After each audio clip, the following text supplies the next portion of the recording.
How many discounts does USAA Auto Insurance offer? Too many to say here.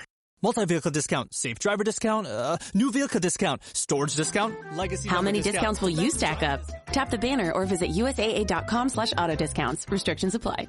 Excuse me! Taxi!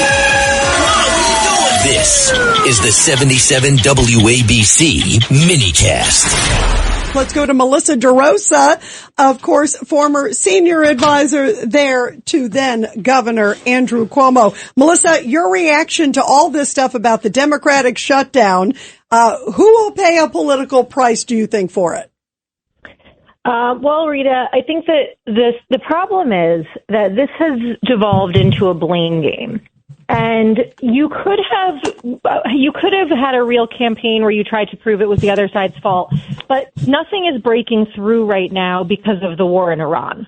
And so the merits are almost lost in the middle. You know, the Democrats say they have a case, the Republicans say they have a case.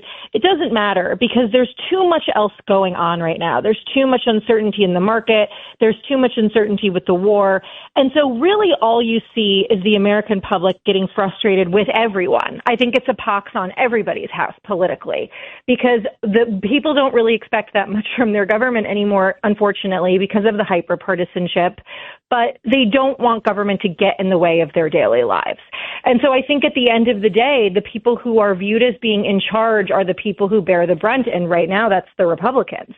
So whether you agree or disagree, I think that that's politically where it falls down. Yeah, I'm not sure about that, and you know why I'm not sure about it, Melissa, is because clearly the Republicans are saying we want everything to be funded. I do think the Republicans could do a better job of messaging and getting it out to the American public. But it's the Democrats who are using this. We don't want to fund ICE. And one of the things we just talked with Congressman Keith Self about is child sex trafficking. Is not included. I mean, I think the Republicans need to say this is what they're essentially saying we don't want to fund. Well, and this is what I'm saying, though, Rita. I think that the issue becomes that there isn't enough bandwidth for people to even listen to either side. All they care about is I'm standing in the airport for 5 hours and you are disrupting my life. But President Trump is now going to pay TSA, so hopefully that clears up starting maybe early next week, right? Well, and this is the thing. It's like I don't think either side, Democrat or Republican, have done a good job making their case. But I just don't think the American public has the bandwidth for it. So we'll see. Now that President Trump has signed this executive order and he's going to get people paid, we'll see how this flips. But, you can't ignore what happened in 2025. You can't ignore what's happened in the special elections. That's sort of the barometer. And earlier this week in Palm Beach, which is the president's home district, you saw a seat that 2 years ago went plus 19 Republican flip over to Democratic control.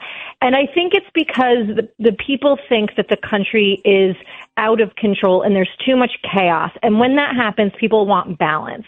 And you're seeing hardened partisanship on both sides, but you're seeing the independents decisively swing against the war, against ICE in general. Yes, they want secure borders, and no one wants criminals here, but you can't undo what was going on in Minneapolis. It's made a lasting impression.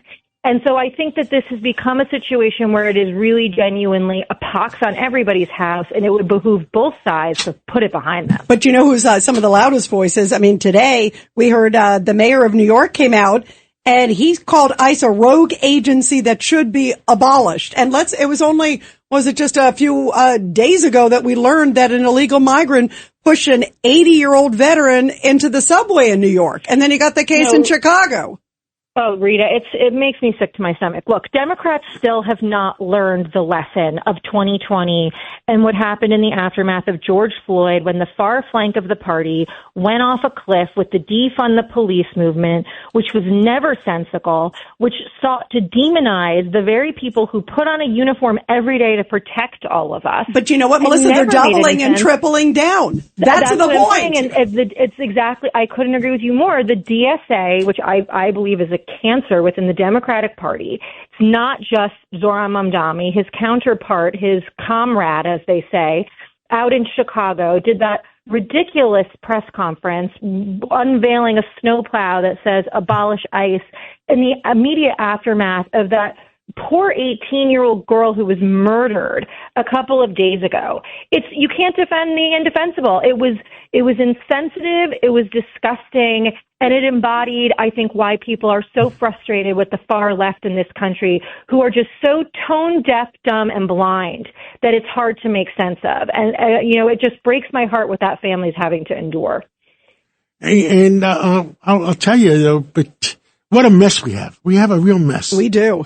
Pray for our country. Pray for our country. I mean, I don't know where to take this, but pray for our country. I mean, we have a big mess, and we need some common sense Democrats. I was talking about it the other day with people.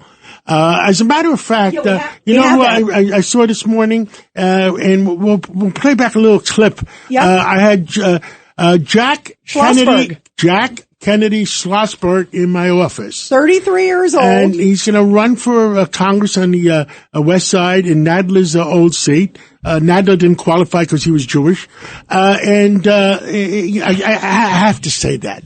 I'm sorry. Why don't we play the clip? Why don't we get Melissa to react to it? All right, let's play that clip. And Melissa, you want to react to it? Yeah, here it is. Sure. And of course, he's running again. I don't know what clip he's playing, so here's a little tease. Well, Jack Schlossberg, welcome to WABC, and tell us about yourself. Oh, I'm so happy to be here. Thank you so much for having me.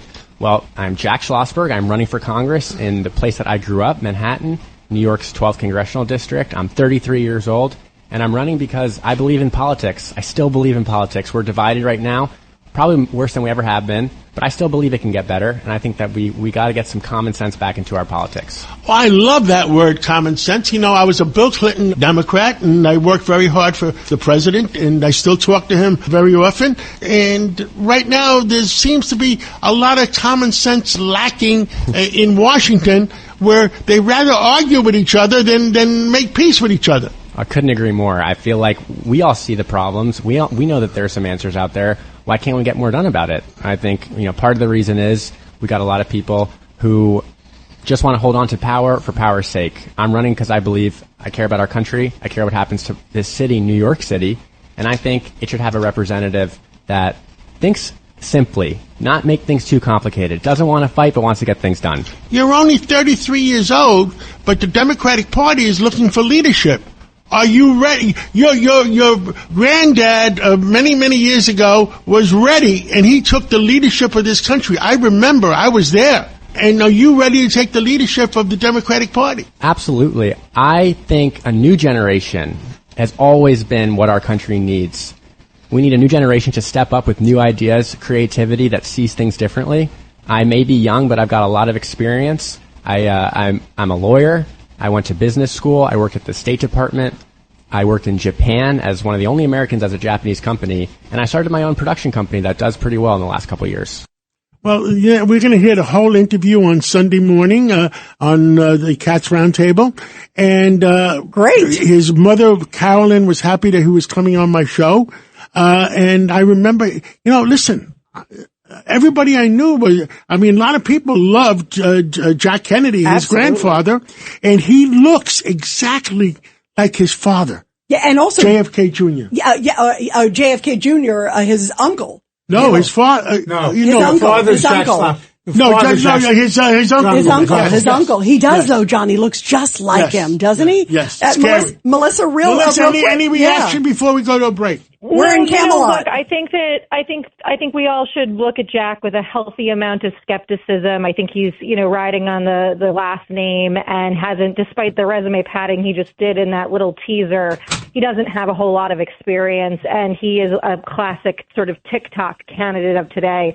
And, he bear hugs people like Zohran Mamdani, who couldn't be further, to the left and an extremist. So, I think some people have gotten used to saying what they think the audience right in front of them wants to hear. Well, when I was with President Trump yesterday, I forgot to say it. One of the things he asked me is, what did Mamdani say? Oh, yeah. And what did you say? Tune in on Sunday. Melissa, that's called a great tease. What a tease. What a tease. Oh, my goodness. We'll all have to tune in to the Cats Roundtable. Melissa, we love you. Thank you for coming on today. Have a great weekend, guys.